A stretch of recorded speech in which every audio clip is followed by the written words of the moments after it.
Vikings are the 9th favored team to trade for Jonathan Taylor. What the crap?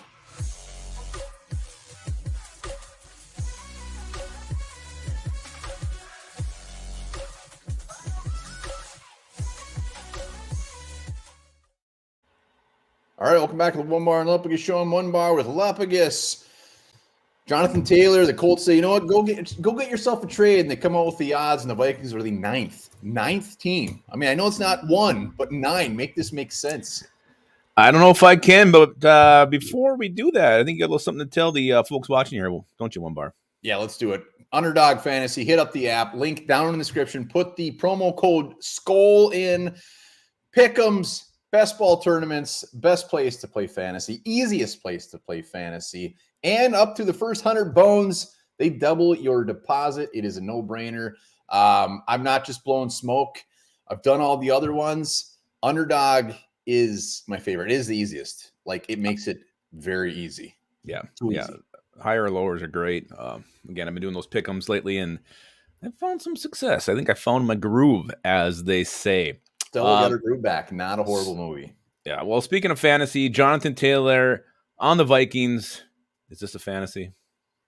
Well, if this was a pick'em for underdog and it was yes or no, I would say no. I mean, I don't know how this makes sense. I mean, here's the odds. Here's the odds as far as the teams, and you'll see Vikings sneaking in right before the Eagles at 9.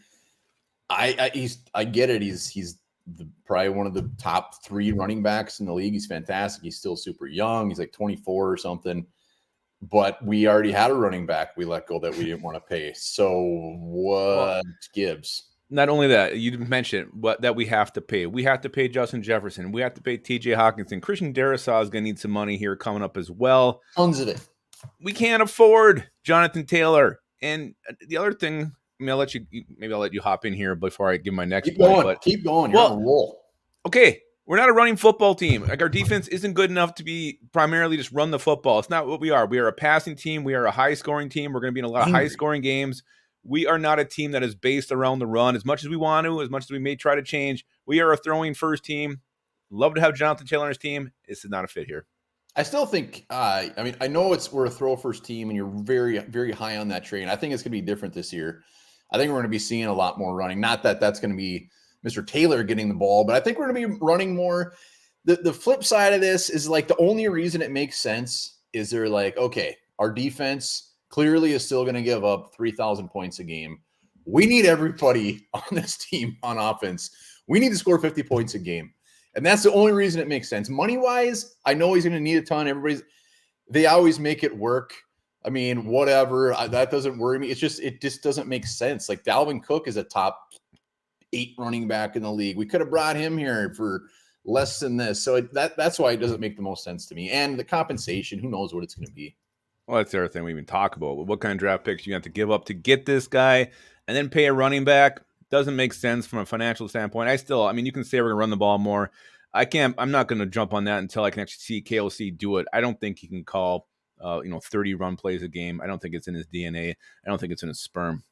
I mean, I just think we're going to run it more than last year. And last year was minimal. It ain't going to be tough to beat that. I just think with Oliver, I think we're going to be seeing some big boy sets up front where they're going to be running. But it doesn't matter because Jonathan Taylor's not going to be here. We brought Madison here, and you could go down, maybe they're injured. You don't bring in a Taylor to fill in for Kenny Nwangu who's injured. So your pipe dreams, go give it a quick tug and get over this because it ain't happening. Yeah, I'm shocked it's as high as it is. 9th of all the teams. These teams again. The other ones make a lot of sense. If he were to go to the Bills or the Cowboys, that would be pretty scary. If the Eagles got him, that would be horrible. Let's just hope he stays far, far away from us and our division and really the NFC as a whole.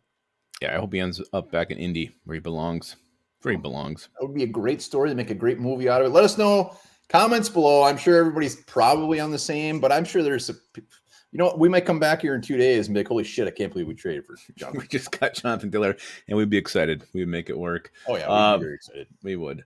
All right, what do you think about Jonathan Taylor being a Viking and the chances of that happening or not? Remember this, there's a reply to the saying, liar, liar, pants on fire, and that is, I don't care, I can buy another pair.